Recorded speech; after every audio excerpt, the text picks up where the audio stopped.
Eclipse Intel Cruiser Tier 6 Starship Review coming at you in 3, 2...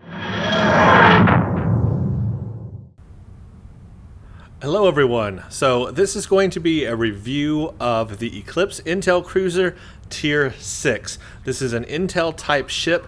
It was released alongside two other Intel type ships last year in 2014 during the Delta Rising expansion. As I said, these are a type of ship. An Intel ship is a type of ship, and there are three of them. I have done a review on the Scryer, which is the science vessel, and the Phantom, which is an escort. I will put links in the description so you can check the reviews of those two ships out. So this cruiser version will complete the trio, and this will complete my look at all of the Intel ships in Star Trek Online.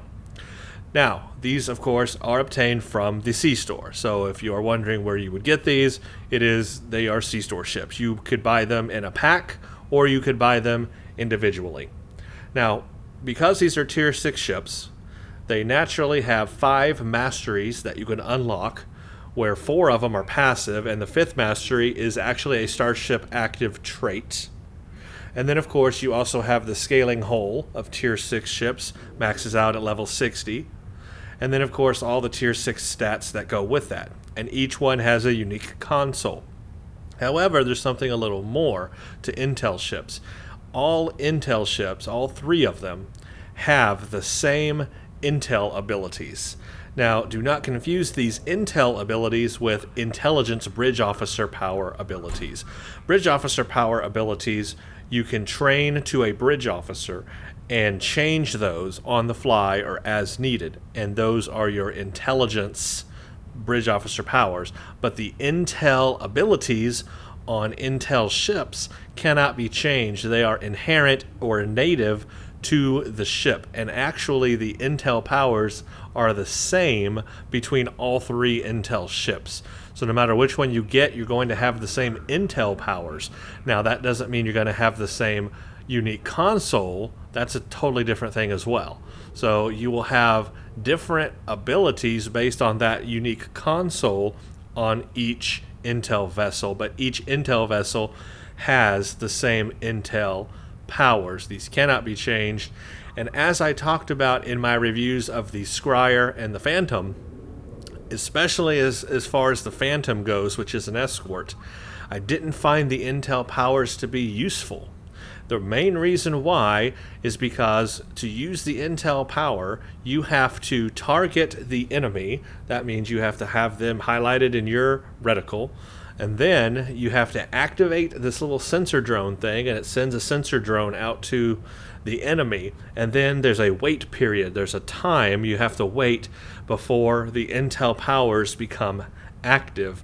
Then you can actually use them. Well, the problem is in an escort, by that time, you've already destroyed your enemy because you're so powerful that there's no time to use the Intel abilities. By the time they pop up, you've already killed the enemy.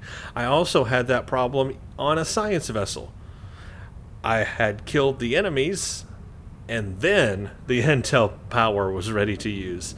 So kind of counterintuitive. It didn't quite match up. That wait period they have for the Intel abilities didn't work well with those ships. And I'm interested to see how that's going to work on the cruiser version, considering it is typically a slower ship, typically a little less damage than an escort. So I'm interested to see if maybe it's the cruiser where the Intel abilities fit in best. We're going to find out, because that's what makes the Intel ships unique, are those Intel abilities. Okay, so obviously I'm going to now bring up my build on this ship. Actually, before we do that, scratch that. I'm getting off track. First thing we have to do is figure out what the specs are of this ship. So let's go to ships and Tier 6. And as you can see, we will go down to Eclipse Intel Cruiser. So this is the one I'm reviewing. You can see a picture of it here. It's got an interesting profile for sure. I think it's one of the more interesting looking ships in the game.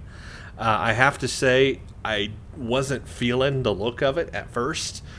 It looked really odd to me when these were first announced and we first saw these ships. Now that I've flown it a while, it doesn't feel as bad, but I still think it looks kind of funky, and I wish there were more options to change the visuals on it, because there are not a lot of options to do that. I would like to really change the I don't know. I find the saucer part of it, which is not really a saucer, too elongated compared to the rear end. It feels like it's a top heavy ship to me. But we'll go into that when we look at the ship in person. So let's read about this. I'm going to read straight here from the Sea Store about this ship, and then we'll look at the stats. And then after that, I'll bring up my build of the ship just to show you what I'm running, so you'll know. Transparency here, so you'll know what I'm running when we go out and explore its powers and everything. Okay, the Eclipse Intel Cruiser is quite nimble for a starship of its class. The Tier 6 starship sacrifices little structural integrity for this benefit.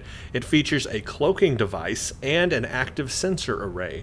The former allows the starship to cloak while not in combat, and the latter allows intel craft to gather information about their target to expose a vulnerability in their defenses. The Eclipse Intel Cruiser comes equipped with a structural integrity field siphon. This devastating device drains the structural integrity fields of nearby enemy starships and overloads your own. This not only causes significant hull damage to the affected foe, but it also provides your starship with additional hull strength. This console can only be equipped on the Eclipse Intel Cruiser and the Fleet Eclipse Intel Cruiser, but can be put into any of their console slots. You may only equip one of these consoles. After achieving level 5 in your Eclipse Intel Cruiser, you will unlock the Battle Ready Starship trait. While this trait is slotted, each time you use an Engineering or Intelligence Bridge Officer ability, you gain a Defend and Damage Resistance rating buff for a short time. This buff stacks up to 3 times. Intel ships are all capable of passive warp signature masking. This passive ability grants the Intel ship a tiny amount of stealth, which will render the Intel craft undetectable at long range. This passive stealth bonus is removed when the starship activates its cloaking device. So this is a Vice Admiral ship. You can fly it at Vice Admiral level. The hull strength is 42,262 at 50, and it rises to 53,000 at 60. A shield modifier of 1, a crew of 350, so it's not a very large crew like a Galaxy class starship, like 1,000 people. No, it's only a 350. That's 100 more than Voyager, basically. So not a huge crew on this ship. I'm actually surprised. 4 forward weapon and 4 aft. It's a cruiser through and through. This is going to be a beam boat, or a torp boat if you want to make it one. That's what this is for. This is not a cannon ship in any sense of fashion. Not at all. Device slots 3, 1 Lieutenant Commander Tactical, a Lieutenant Commander Engineering, 1 Commander Engineering, so we can see the engineering lean on this ship, /Intel, so you can also you can either have that or an Intel, and by that it means Intelligence Bridge Officer, not Intel powers that the ship has. That's the Intelligence Bridge Officer powers, 2 totally different things. 1 Lieutenant Science /Intel, so it's got 2 Intel seatings, 2 Intelligence. They just shortened Intelligence to Intel, but 2 Intelligence Bridge Officer seatings there. 1 Ensign Universal.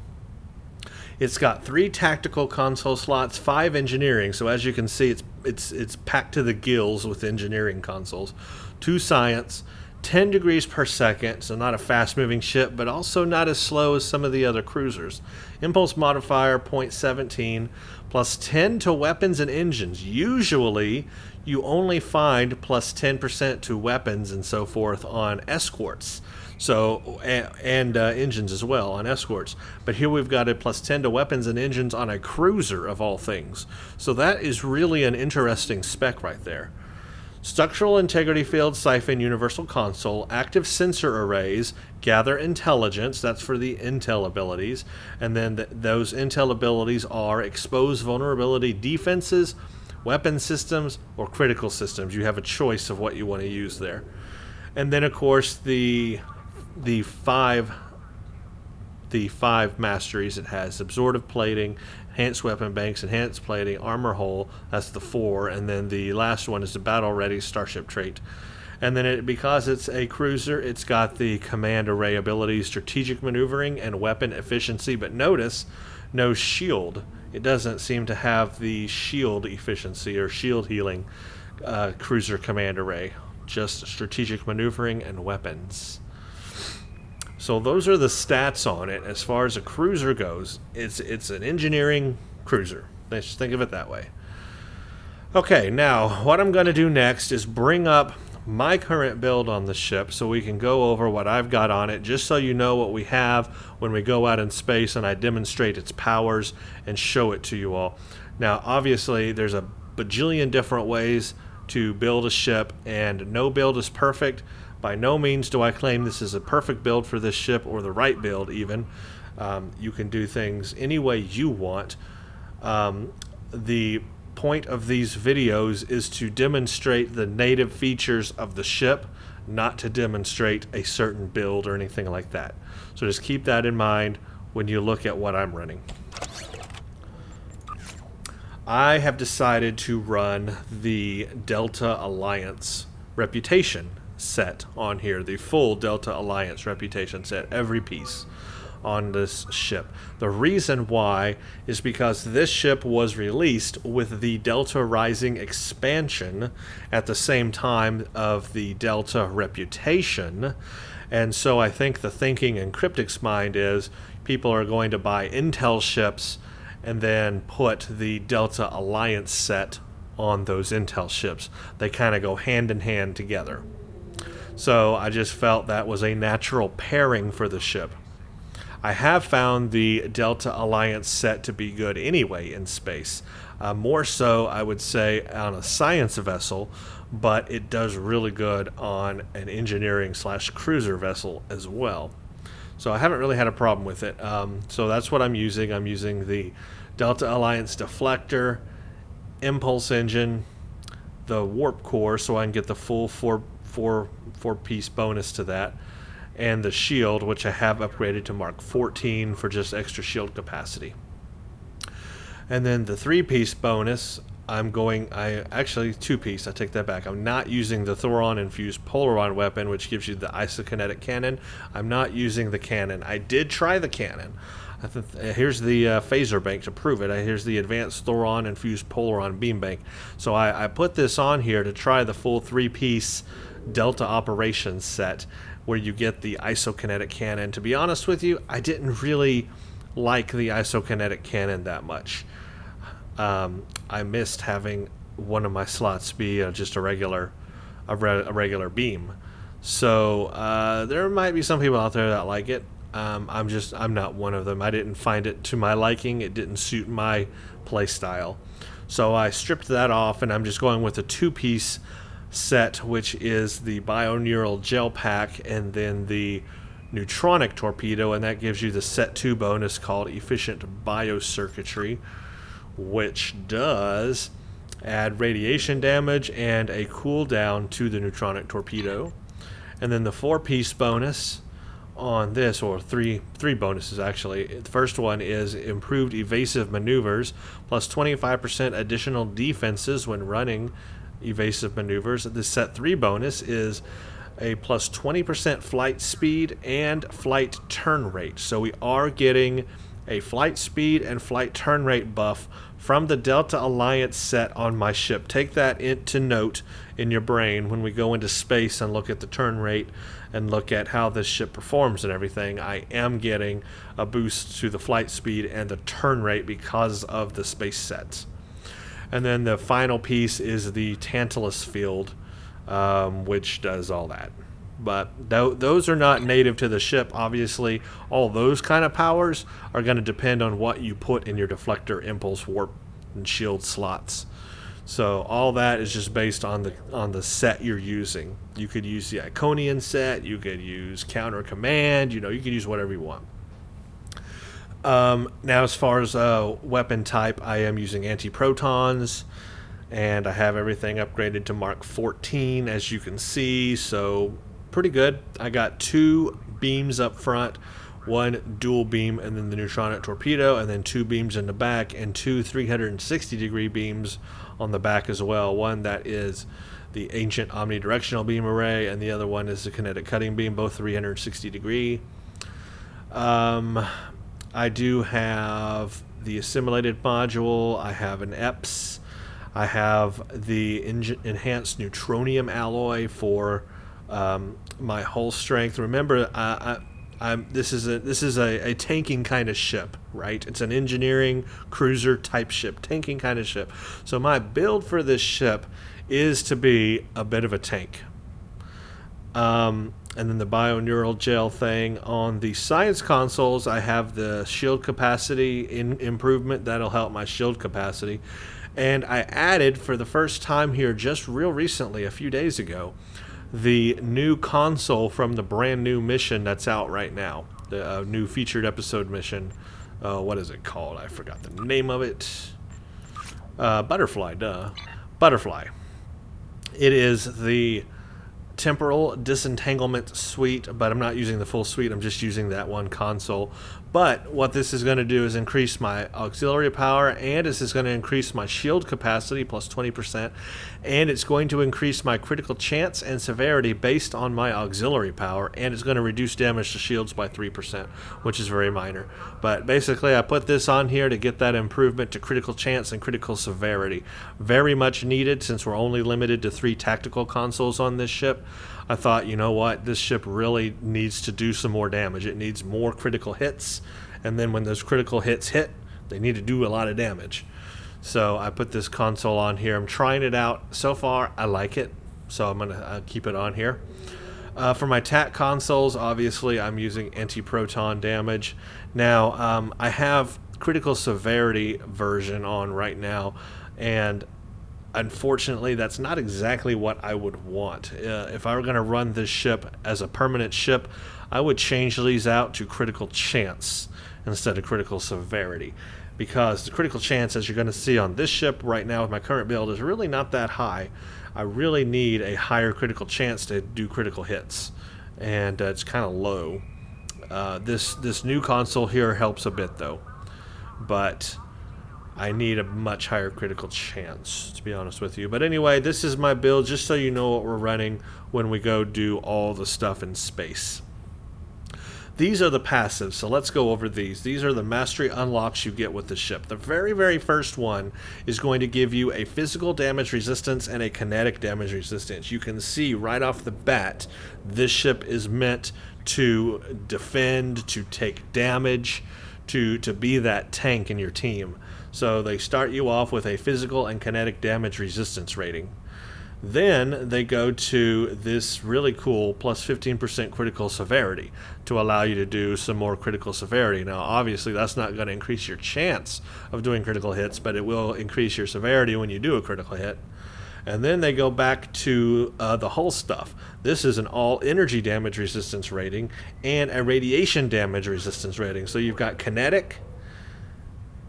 Go over them all. You've got physical resistance rating, a kinetic resistance rating, and then an all energy damage resistance and a radiation damage resistance. So they really have packed on the resistance ratings on this ship. Really bump up all the resists on this ship. And then the fourth one, a flat 10% hull hit point increase. That is your ship hull strength or your health of your ship. That gives you higher health or higher hull strength. That's awesome. So you can see the lean toward making this a tank or a ship that can resist a lot of damage. Now, when it comes to the final trait, which is an actual starship trait, this is an active power that becomes available when you do certain things. This is a defense and a damage resistance after using an engineering or intel bridge officer ability. Don't pay attention to the numbers right now, because that will change. When we go into space, you'll see what the real numbers are. But basically, you get an all damage resistance rating for 15 seconds when using an engineering or intelligence bridge officer ability, and you get a defense for 15 seconds. I will show you that in space. So don't look at these numbers. They're not real because we're on ESD right now. We can't look at the stats yet either till we get up into space. Let me show you what I got on stations so you know how this thing sits on stations. It's got an interesting layout. You have a full commander engineering seating. So flat out, you can have your full commander engineering abilities on there. A full commander, tier 3, best engineering ability you could ever want, on there. Second to that, it has a lieutenant commander engineering slot. Now, this lieutenant commander engineering slot, this can't be changed with any other type of bridge officer. This is just an engineering bridge officer, but this commander one can be switched out with an intel officer. So you could use an intel bridge officer and use intel abilities in this slot here and mix it up. So this one could be your engineering stuff, and this one could be intel abilities all the way up to commander level intel abilities if you wanted to. So you can see that you could make this a really powerful intelligence abilitied, if that's a word, abilitied ship. So it has an option, but it doesn't stop there. There's a second seating for an intelligence officer as well, and that takes the place of the science bridge officer. So you have a choice. Do you want a science bridge officer with science powers, or would you rather have a couple of intelligence powers in there? Now, for our run today, I have put a couple of intelligence powers in there. That's right, I've got no science abilities at all. That means no science team, no extend shields, what is it? I can't even remember of the science ability I'm thinking of. Then no polarized hull, no hazard emitters, nothing like that. So I put 2 intelligence bridge officer abilities in here just to show you and prove to you how it can work and an idea of what you could do. So I've got Intelligence Team 2 on here, this power, and then I've got Evade Target Lock. So all the Intelligence Bridge Officer powers are the same. So like if we go to my Intelligence Bridge Officers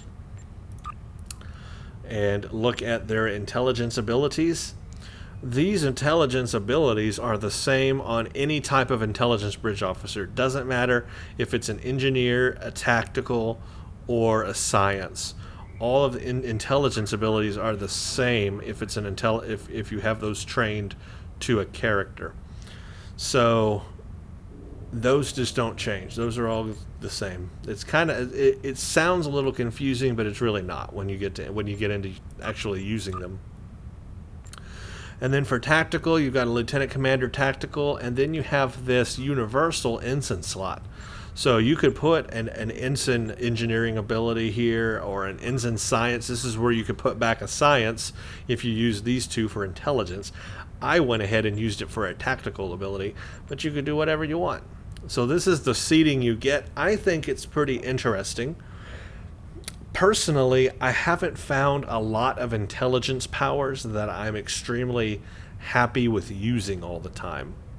That's been my beef kind of with the intelligence bridge officer abilities. I haven't really yet found an intelligence power that I'm happy with, that I want to have on all my ships.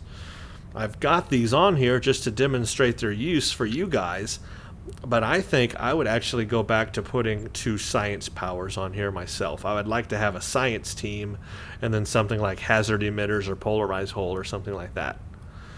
And I probably wouldn't have any intelligence bridge officer powers, to be honest with you, even on this intel ship. So that's kind of a subjective thing. People may disagree with me. You may absolutely love intelligence bridge officer powers. If that's your game, that's cool. Have fun with that. I have tried most of them, and I haven't found one yet that really tickles my fancy. But you never know.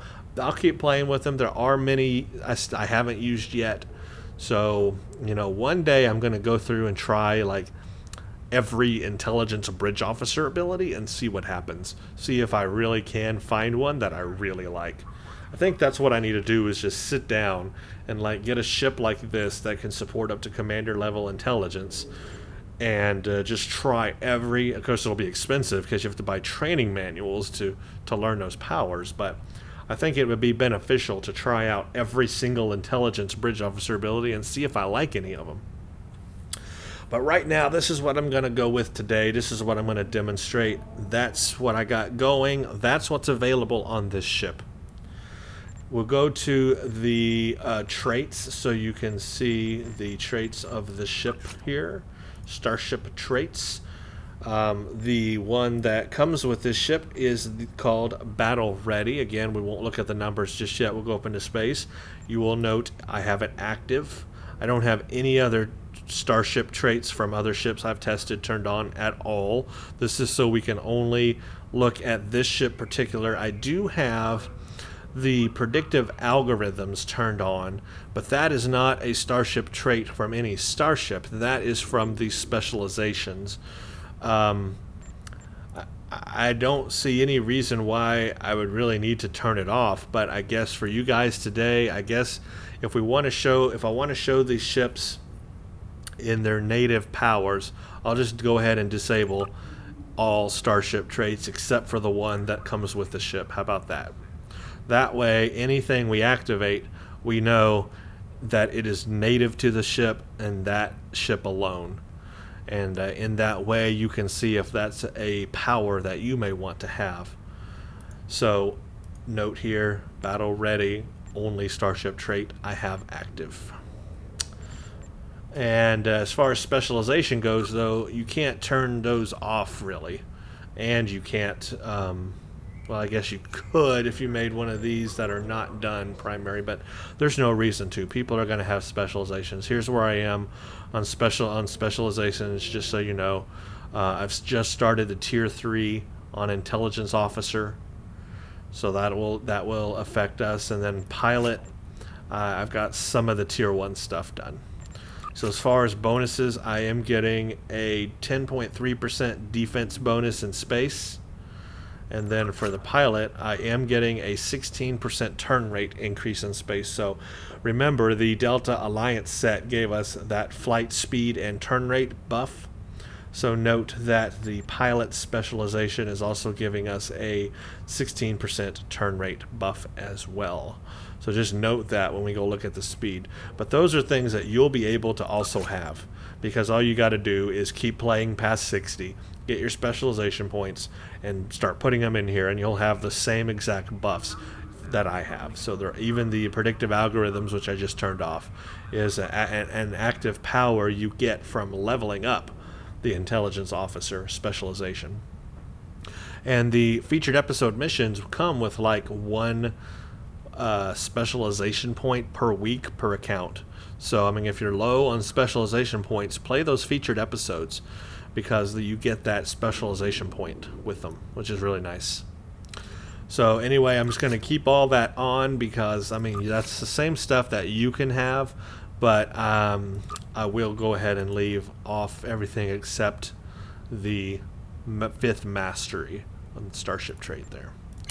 Okay, next let's go take a look at this ship in the editor, and I can show you if there are any ways we can customize this ship. So here's the ship. Eclipse is the default template. This is what the ship looks like by default. It's got a funky nacelle setup, to say the least. Funky indeed.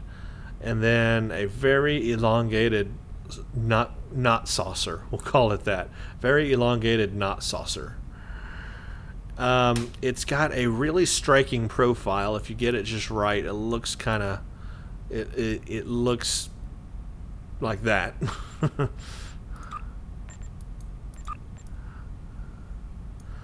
Yeah, kind of interesting. I don't like the square deflector though. That's kind of weird.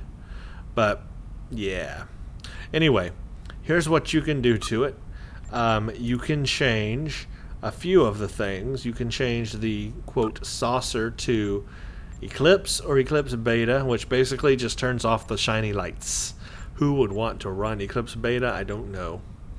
The upper nacelles is Eclipse and Eclipse Beta. You can basically turn the Bussard collectors to red or blue.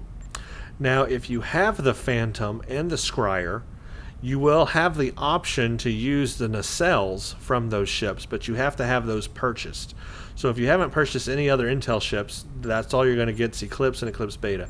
But like me, I've got the Phantom and the Scryer, so I could actually play around with putting those nacelles on this ship, which just make it look really weirder.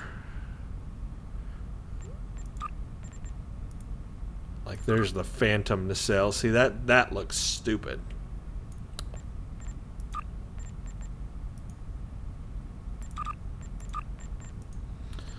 Scryer, not bad at all. Gotta say, if I would use this ship for a long-term ship, like I'm gonna keep it on my character forever or whatever, I would definitely keep the Scryer nacelles.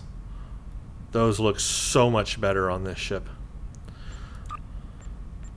The lower pylon, you can, it looks like, extend up or down, so you can make that a little wider, and same, I'm guessing, with the upper.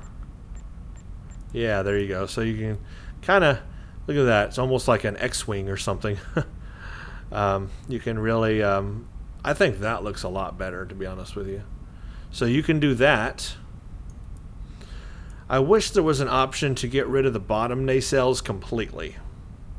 I would like to have this ship without. Imagine this ship, if you can, just try to ignore it. There, let's see. Yeah, look at that. Doesn't that look so much better?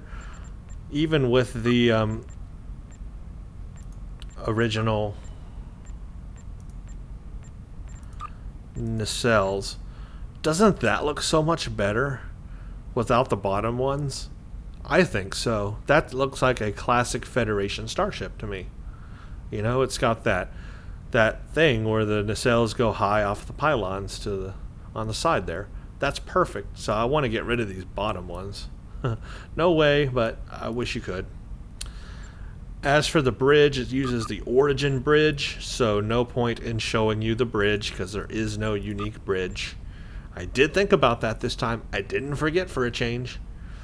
The materials you have is the intelligence material, which comes with the ship, which I think is the best one out of all of them. Type 1, Type 2, Type 3, 4, 5, 6, 7. Boy, that is just really bright white. The Type 7 skin is not bad looking, kind of like that. The Type 5 skin is also not terrible. The upgrade skin, this is for, you know, like if you have a T5U ship, you get that upgrade skin. Kind of adds an interesting color to it. It's almost like turning on the visual of the Delta Alliance shield, which makes a very brown color. Or the veteran look. So you can do a lot with the skins on this ship, thankfully. That's nice. And what else? Of course, you can change pattern and the color of the pattern, and that's it. Oh, you got windows. Intel windows, which are darkened, and then 1, 2, 3, 4. Some random looks that we can do. That is weird.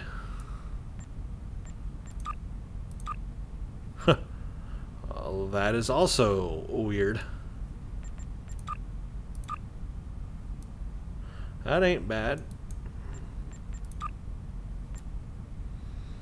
Interesting, I guess.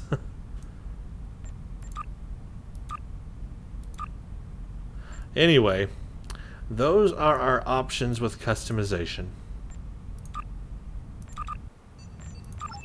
Okay, now it's time to go into space and see what this thing is represents in space.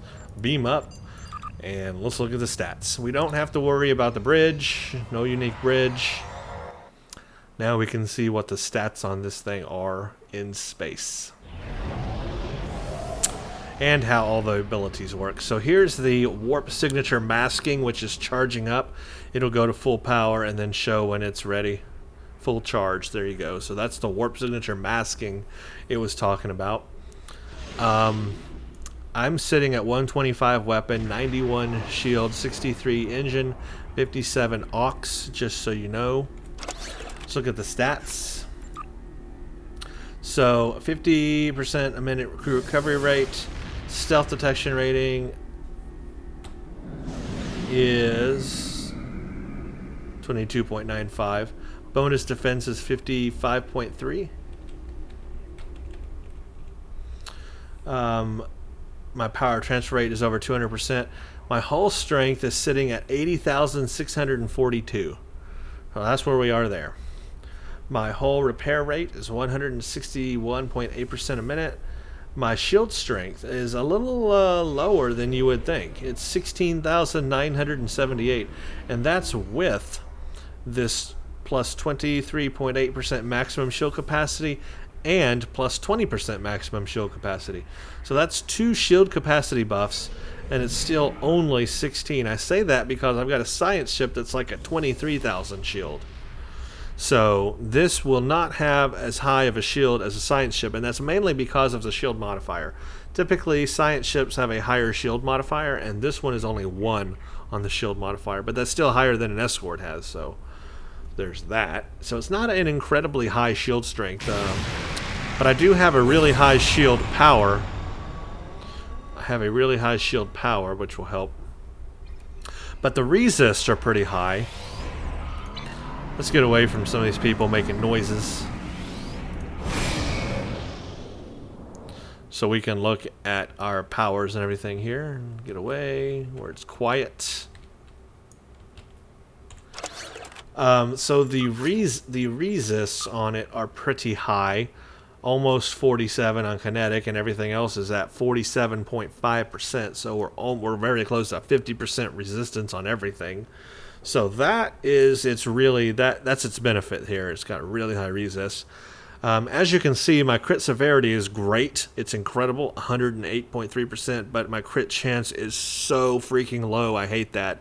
Driving me crazy. But I would have to get, for some reason, I bought all critical severity consoles when I originally bought these, and I don't have the resources right now to go back and get 3 critical chance ones from the fleet. I just don't have the resources to do that right now, but in the future I will, and believe me, that is one thing I'm going to change on my cruiser builds going forward, is to put all chance on there, because that crit chance is terrible. Bonus accuracy is 27.9. Now the flight turn rate, will go to impulse here. Remember, it's 10 by default. I'm at 18. I'm at 18 right now with those buffs that we talked about. So what does that mean when I turn? I'll hold the camera still, and here's the ship turning. So that's kind of how it turns. Pretty good for a cruiser with those flight speed and flight turn rate buffs.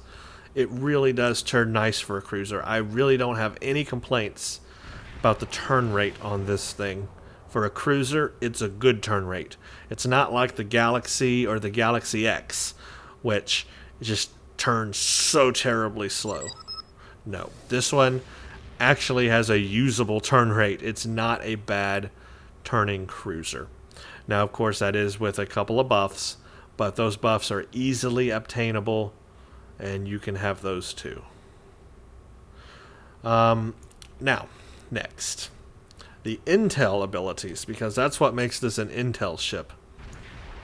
That is this right here, these icons here. Now, I did review these in the other 2 intel ship reviews, so if you haven't seen my whole review on that, go back and check out those 2 reviews. Basically, you have to enable this first, and then you have to wait for it to work, and then you can use one of these, which is, this one is damage resistance, this one is defenses. You get to the foe, you debuff them with damage resistance, shield hardness, remove engineering buffs.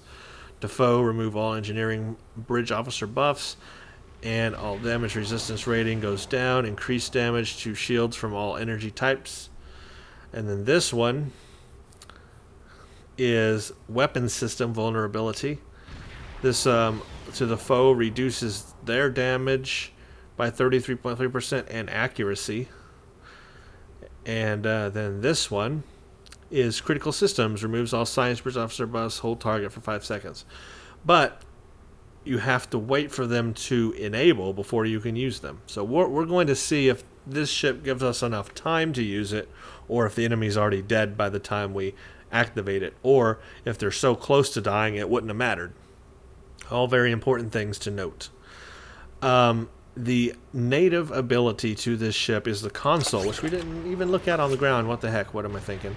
Here is the console. The console Universal Structural Integrity Field Siphon. This is a PBAOE, 5 kilometers, self plus temporary hit points, foe kinetic DOT, self 10,000 temporary hit points for 30 seconds, additional 2,500 temporary hit points for 30 seconds per foe. It does kinetic damage for 5 seconds every half a second, 50% shield penetration to up to 5 foes within 5 kilometer radius. Vulnerable foe damage has 100% shield penetration. What does that mean? Because that's a whole different thing. Well, if you have the sensor array ability on a foe, and it has become, quote, vulnerable, which means these 3 things will light up and ready to use, that's when the ship is vulnerable, then you get an extra bonus with this thing. You get a 100% shield penetration with your field siphon. So if you really want to use the field siphon to its best of abilities, you want to wait until the gather intelligence has made the foe vulnerable. But just like I said, by the time you wait and that foe becomes vulnerable and you're ready to use your siphon, well, the enemy's probably near dead already. So you probably really didn't help yourself too much there. Unless the enemy is like a big boss, something like a Borg cube or a Borg tactical cube, or let's say a dreadnought ship, the new Herald dreadnoughts or something like that. A ship that is a lot tougher and takes a lot longer to bring down, I think that's where the intel abilities come handy. And that's where they're pretty much only usable. Because a small ship, it's going to go bye-bye very fast. Now, what I find interesting about this ship and these consoles is that none of the Intel ship consoles are interchangeable. They only work on that Intel ship. That means there is not a special 2 or 3 piece bonus if you put all of the Intel ship consoles together. In the past, on certain types of ships, they would allow you to put consoles together from all 3 ships if you had them, and you would get 2 and 3 piece set bonuses, like the multi-vector, not multi-vector, what am I thinking of? Can't even think of the ship name, but there are ships out there that have set bonuses if you buy like the bundle of ships, and then you put all the consoles together on the ship, you get like all these bonuses because of it. But the Intel ships don't have that. They don't have any of that. I'm surprised by that. I'm just surprised by that. You would think they would have added that on there as an incentive to own all 3 Intel ships. But they didn't, so it is what it is. Okay, there was something else. Oh yeah, we're going to look at the stats of the battle ready here. So, I guess it is 7.5. I thought it would have been different in space, but I guess I'm wrong. Anyway, okay, so to self plus 7.5 all damage resistance rating for 15 seconds when using an engineering or intelligence bridge officer ability. To self 7 defense. So how do you activate that? You have to use an engineering ability, like let's say it even tells you what it's currently enhancing. It's enhancing emergency power to shields 3, which I'm using. Auxiliary power to the structural integrity field, which I'm using. Emergency power to engines 1. Directed energy modulation 3. Engineering team 2. Emergency power to weapons 3. Emergency power to shields 1. Intelligence team to evade target lock 1. So it is on a lot of buttons here for me to press. And I'll show you that now so you can see it. So we'll do the emergency power to shields 3. And when I hit that, you'll see this trait engage. And my whole strength right now is 8642. So there's the visual. It's like these boxes, holographic boxes going over the ship. I'm not sure where the temporary, if it shows. Yeah, I guess it doesn't show. My resists were higher. Did you see that? They were 49 instead of 47. I guess it doesn't show the extra hit points. I was looking for it. I'll do it again, just to make sure. This time with the stat box open. But you saw it, basically. It provide those little boxes. We'll do it. Here we go. That'll work. There they go. 8642. But look at my resists have gone up to 49%.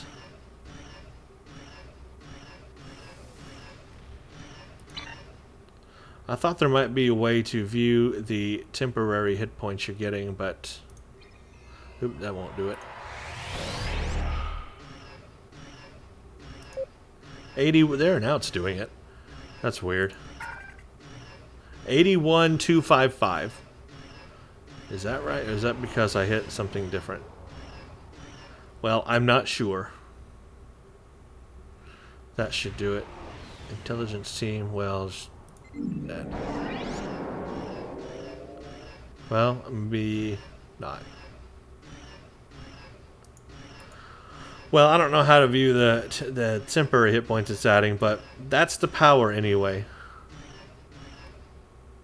So if I hit, I've got a lot of things on here I can hit that it'll actually do it on, even emergency power to engines, and it'll stack. So I'll do that, and then do that. And there's lots of things I can do.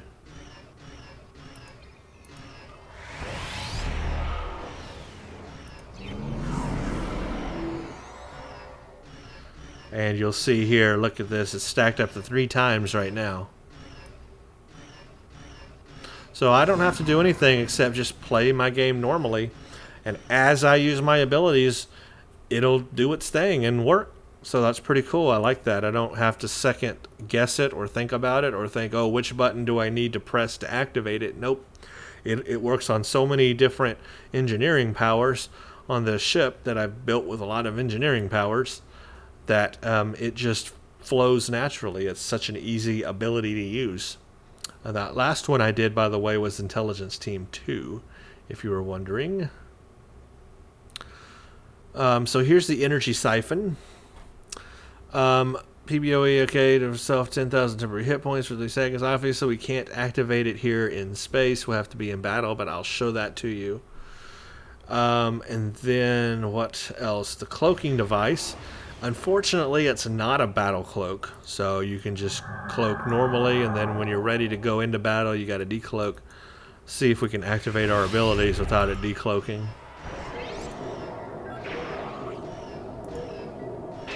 That is an affirmative. So we can activate our abilities before we decloak, which is nice. So we can activate and then decloak, and we're ready to go. And we gain a stealth with that, I think. Yeah, we gain a stealth. And a 15% damage bonus for a brief duration after decloaking as well. So it's beneficial to use it. Let's see if engineering team takes us out of cloak, though. Nope, it doesn't. So engineering team you can safely enable, or engineering fleet. It will not take you out of cloak. I'm wondering what would take me out of cloak. Let's try everything and see what would take me out of cloak. None of these would. That's a good thing. Warning. Ship Nope. is under attack. That one will. The Tantalus field will take you out of cloak. So there you go. Don't activate the Tantalus field unless you want to go out of cloak. I do wonder if these others would, but they're not activatable during cloak anyway. So anyway, that's that. Now you know what to expect there. So those are the native powers we're going to do in battle. I'm going to do the structural integrity field, and that's the one to look for because that's the native power of the ship. And then when I enable an emergency ability for engineering team like that, it'll do that box stuff. And then the other ability is, I guess, just cloaking. Those are the the intel stuff, obviously. I will demonstrate trying to use it on an enemy that gets blown up really fast, and then I'll also use it on enemies that take longer, because we are going to do an ISA. So I'll do the tactical cube at the end. I'll probably save the intel abilities for the tactical cube at the end, and we can look at it on a target that takes a little longer to bring down and see if that does anything. And then obviously we're going to take this thing into our gala and take a look at it and see what we can do with this thing. So if you will stand by, I'm going to get started with that stuff right now, starting with an ISA. So stand by. Okay, hello everybody, welcome back. I've got ISA set up here, ready to go, and we are going to see how this works. Now remember, we may not be able to see or use all of our abilities to the best in ISA. Sometimes they can go fast, sometimes slow, you never know. I will try to use the abilities when appropriate. I will try to show you the intel abilities on an enemy like a sphere or something like that, and then I'll also use it at the end for the tactical cube. I will use the siphon when necessary, probably when there's a lot of ships around me. So here we go. I'm going to cloak first thing. Actually, I'm going to use my command thing first. I don't even need to because they did. So now I'll cloak. And I'm ready.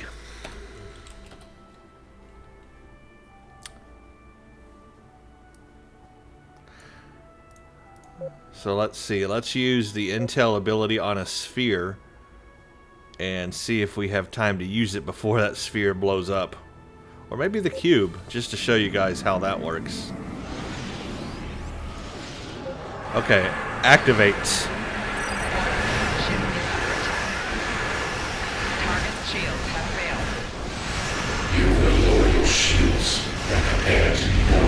There you go, guys. Didn't even have a chance to use the intel ability. All the enemies are dead, pretty much. I'll activate it, but look, sphere, dead. Nope, can't use it. See what I mean? Absolutely no opportunity to use the gather intel ability there. Enemies gone.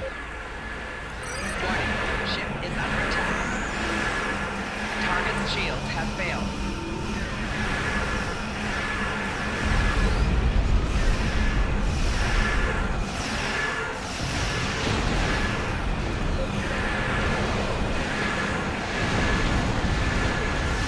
From this time forward, your culture will adapt to service powers. I'll use the intel ability on the transformer, but you can see it's going down really fast, so I doubt we're even going to have a chance.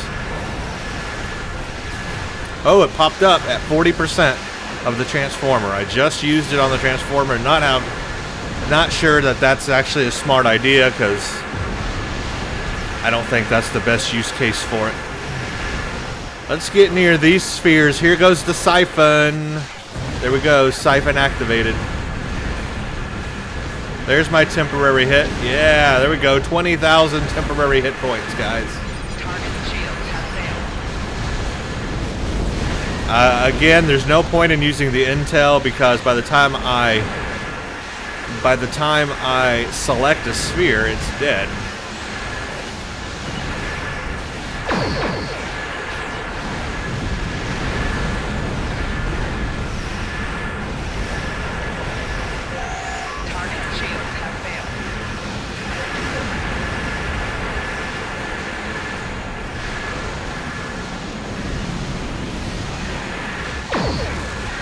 Disarm your weapons. You will escort us to your home world, where we will begin assimilating your culture and technology.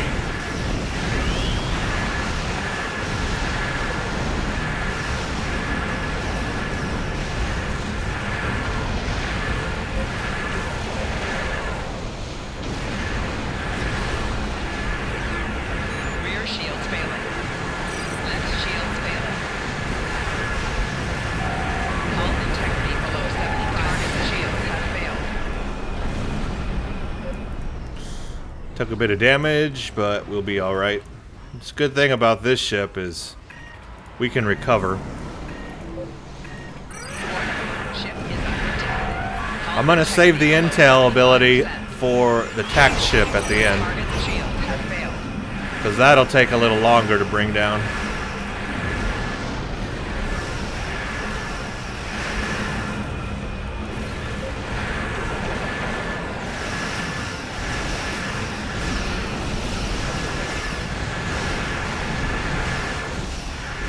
You will lower your shields and prepare to board.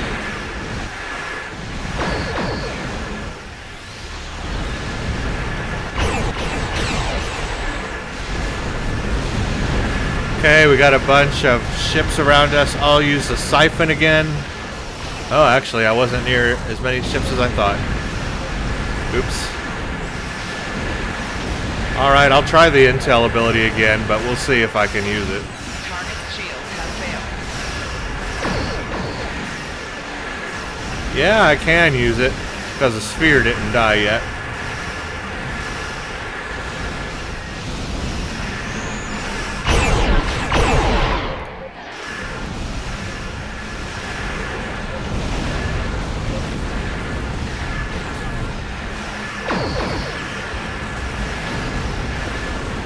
Target's shields have failed.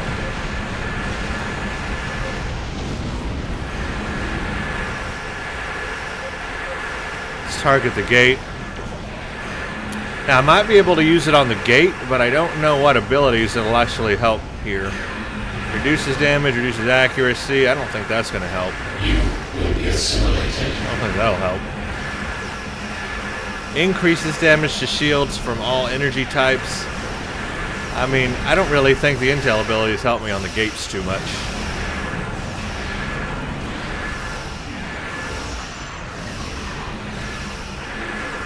I'll use it, but I don't think that's going to help me.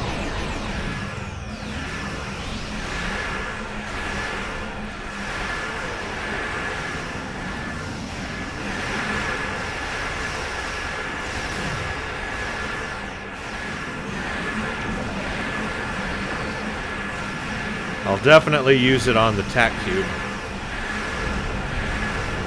We'll use the weapon systems, try to take the weapon systems offline. Okay, there, I've activated it. There goes the little sensor probe thingy.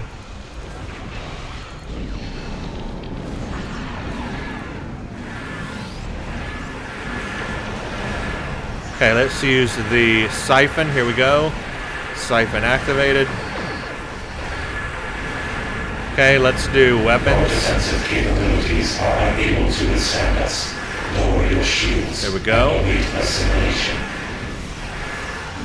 I got my temp hit points going on. 10,000 left. It's going down fast, but at least I got them. Do engineering team. Target's shields have failed. Use my evade target. Forward shield needs some reinforcing. Okay, we can use it again. Let's do defenses. Bring down their defenses.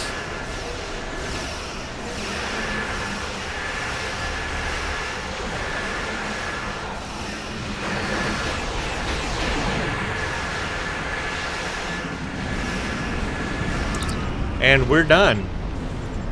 Turn that in. That is an ISA run in the Eclipse.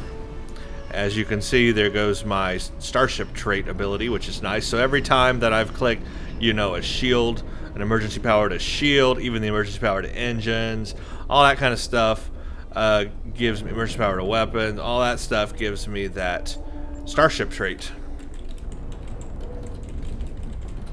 So that comes in handy because I have all those engineering features, really comes in handy on this ship. I put a lot of engineering bridge officer abilities on there like that so that I get a real high chance of stacking up those starship trait abilities. So what we saw in this mission, first of all, the team, it was not an extremely high DPS team to begin with, but we did well, and I took a lot of damage, but as you saw, being a cruiser and having all those healing abilities and just the tankiness of this ship, I was able to survive during those circumstances. I never had to use Miracle Worker, but I came very close to using it.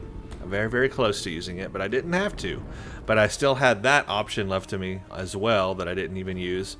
And I was able to keep myself healed and everything for the Borg attacks. And did a pretty good amount of damage to bring everything down. So that is that. I used all the abilities. I used the intel abilities. You saw some cases where it wasn't usable at all because the enemy was gone. You saw some cases where it was usable, even twice on the TAC cube at the end, because that one took longer to bring down. I did use the structural integrity field siphon, and you saw how that added the temp hit points. It also does kinetic damage to the enemy. That's a little harder to see, but it is doing that kinetic damage to the enemy. So at this point, what I'm going to do now is break away and go do an Argala run in the Delta Quadrant.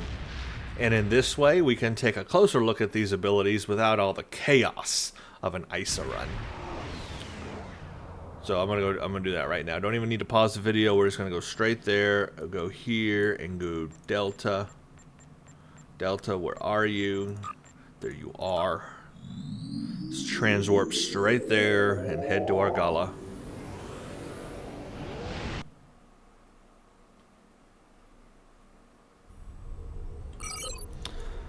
Maybe we can take a better look at how the siphon does kinetic damage in this one. We'll activate it and not fire on the enemy and see if we can see it doing some damage. Also, you do get an additional 2,500 temporary hit points for 30 seconds per foe. So if you've got a lot of foes around you within that small area, 5 kilometers, that adds even more temporary hit points to your ship. So this has basically 2 ways to buff your hit points. You've got the structural integrity field siphon, and then you have the buff of the starship trait. So as you can see, they have built this ship to basically tank damage in a big way with those abilities.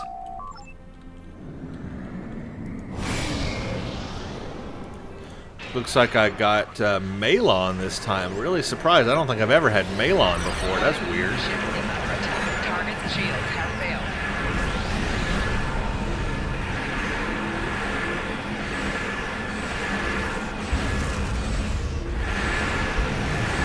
So you can see I can do a fair amount of damage. No problem taking the enemies out. So there you go. Not bad.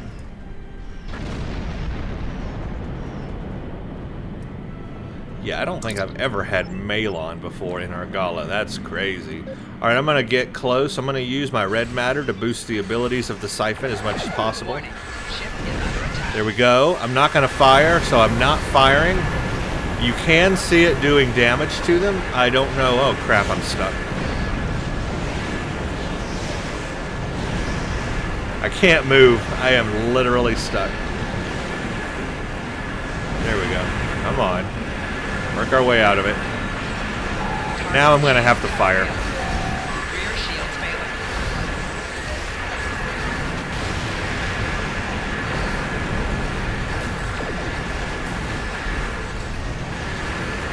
Okay, note to self, don't get stuck in the Malon's crap.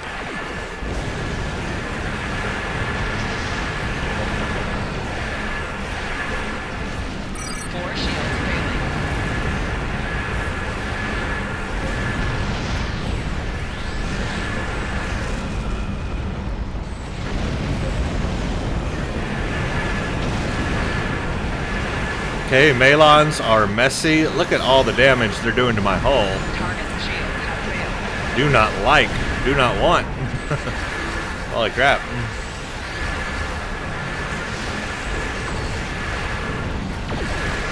Stop doing powers on me. Golly, they got me. They got me where I can't move. 75%.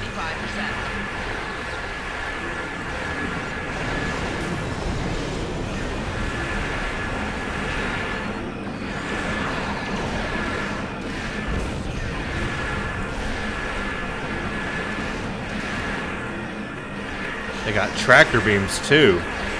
Wow. They really stop you from moving. Am I siphon ready yet? Nope. They can't see me because I'm cloaked with intelligence team. Yep, now they can. Warning. Ship is under attack. Target shield There we go, has failed. siphon activated. Now we're doing damage.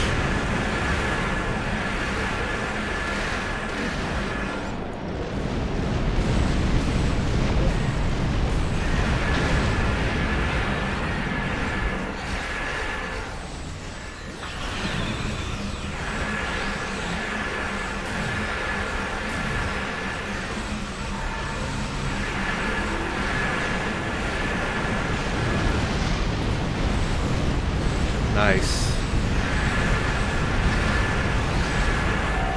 Target shields have failed.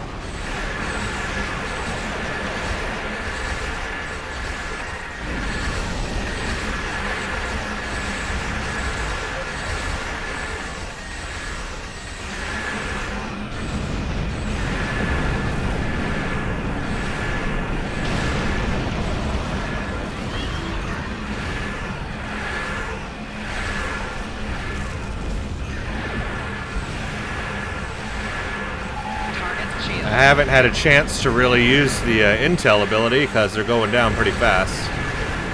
I'll try it on the next one, see if we have a chance to use it.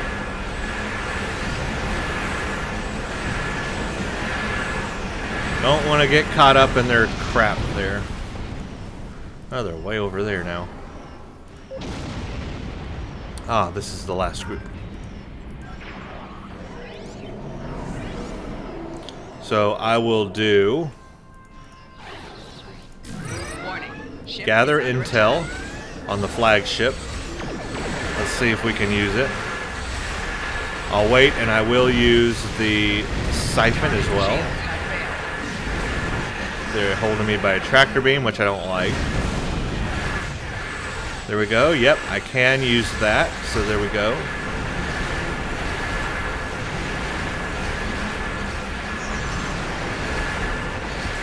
Flagship takes a little longer to bring down, so that makes the gather intel useful.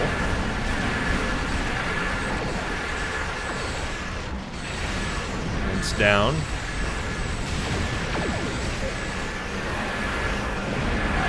Target shields have failed.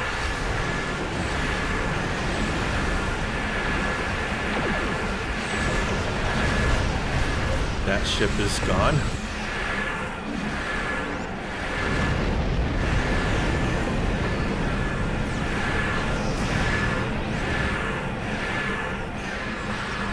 Target shield And has that failed. ship is gone. There is a successful Argala run. There's really no need to do any other runs at this point. Normally I go and do Sakari as well, but I might as well just end the video here because we have shown the abilities the best I can, the best I know how. I wish there was a way to show some Herald. I wish there was a Herald patrol. You know, that's what we really need. Otherwise, I could do Gates of Grethor, but that's a very long, it can be a long STF. It can go fast, but it depends. It's not part of what I usually do for my reviews, because I would like to show you, like, against an enemy that takes a lot longer to bring down, one of the Dreadnoughts, one of the Herald Dreadnoughts, for example. That's where the intel ability really comes in handy. So basically, the rule of thumb is this on the intel abilities for any intel ship. If the enemy is a weak enemy, a small enemy, a fighter, a freighter, a cruiser, a small ship, you're not really going to have a chance to use the intel ability, because by the time you activate it and by the time it's ready to go, then you've already pretty much almost destroyed or completely destroyed your enemy. And that's true even on the cruiser. Even on the cruiser. So the only enemy that this really helps you with are going to be enemies that take a lot of time to bring down, like dreadnoughts and boss fights, boss enemies, big ships like that. That's where you're going to want to use the intel ability, and you'll get one or two uses out of it, and that's about it.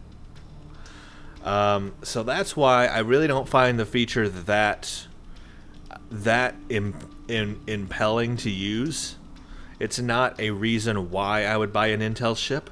I would not buy an Intel ship just for the gather Intel sensor powers, even though that's like the thing that makes it an Intel ship. That's not the reason why I would buy an Intel ship, any of them. So the feature to me is a little lackluster. I would rate this feature in terms of, native features to a ship that they would want to promote for you to like buy the ship. I would rate it pretty far down there on the scale. It's not the compelling reason to buy the ship. The compelling reason to buy the ship is for the hull buffs that this thing has. When I enable, something like that and get the starship trait going. And then I have the temporary hit points added from the siphon. In combination with, if I have a lot of foes around me, that adds even more temporary hit points. It's those things I would buy this ship for. If you want to tank, it also has a bunch of shield buff abilities. If you put on like certain sets and certain consoles, you can increase the shield strength. I am a little bit concerned that the shield strength is a little low, 16.9, and I have seen a lot higher shield strengths than that. But it is definitely, way above what any escort would ever be. And I don't know how that compares to other cruisers, though. I wish I had a list for you, of other cruisers and how that compared. And the hull strength is at 80,000. Again, I've seen higher. I've seen like 90,000 on some ships I've done, even above 100,000. So I think the hull strength is a little low, and the shield strength is a little low, but that can be buffed. I mean, you could put things on here to help buff that. So there's ways to make that up. Plus you get the temp hit points from the siphon, and then you get the starship trait ability here to go in with that. One thing I wanted to look at was to see if any settings. Yes, so here you go. Check this out. This is interesting. Structural integrity field siphon is boosted by particle generator, exotic damage. So the siphon is an exotic damage ability. That's something I didn't know. It is an exotic damage ability. So particle generator is where you want to put your skill points in. If you really want to use the ship long term, put those points in particle generator in your skill tree, and that will boost the structural integrity field siphon as best as it can. I don't have those skill points in there, so I don't think I'm getting the most from the siphon right now. I don't think I have anything in particle generator. Let's see. Yeah, I got nothing in particle generator, because normally on this cruiser, I'm on an engineer, I'm not really doing any exotic damage on this cruiser. This is the first cruiser I think I've ever had where it has an exotic damage ability. So that's really interesting. So if I were going to use this ship long term, it would behoove me to put all those points into particle generators to get the integrity field siphon going here to its maximum abilities. That would really help this ship, and I do like that feature. I wish you could put it on other ships, though. It only goes on the Eclipse C-Store version or Fleet version, and that's it. You can't even put it on any other Intel ships. It's just this cruiser. So I will leave the review with this. When I first heard about this cruiser, when I first saw pictures of it, I was dubious, to say the least. I did not have high expectations. I thought this was going to suck. I certainly did not like the design. After using this ship now for several months that I've had this thing, I have to say that those feelings are reversed. This is a capable cruiser. I could see myself continuing to use this cruiser as a main starship on a character. Its looks take a little getting used to, but after you use it for a while, it kind of burns itself into your brain, and it feels all right. And again, if you own the Scryer and the Phantom, you can switch the parts around on it and make it a little unique. So I would put those Scryer engines on the back here, they're nacelles, which would make it look so much better. You can't really change the saucer, though. It is what it is. The saucer is cool. It's diamond shaped, I guess, but At least you can change those nacelles. You can kind of blow them out, make it look kind of X-Wing like. And in that, it has just a little bit of customizability. And then the skin, of course. If you turn on the shield, you're not going to be able to see it well because there's not a lot of light right here. But if you use a special set that has a shield visual, that's drastically going to change the look of the ship as well. You can see right there what the Delta one looks like. I think that looks kind of slick. I think that's kind of nice, to be honest with you. So, sets can affect the visual quality as well. And then, of course, you've got all kinds of different sets you can put on here. I think the Delta Alliance set works really well, but I'm interested to try the Iconian set. I'm just now getting worked up in the Iconian set stuff. I've hit tier 5 on this character, but I do not own any of the Space Iconian gear yet. I don't even think I have near enough data cores. Now I've got 8 data cores. It's not going to be near enough to buy all the equipment yet. So there's a lot of grinding for me to do to get Iconian equipment and try it out and stuff like that. But you've got that set. You've got all kinds of different sets out there that could do different things for the ship. So overall, I have to say, at first, yeah, dubious. But now, using this ship long term, and I have used it pretty long term, I have to say that I do enjoy this ship, and I could see myself using it as a ship on a character long term. My views of it have changed. I don't think it's the best cruiser out there, but it certainly is a good cruiser. So that's basically all the Intel ships now we've looked at.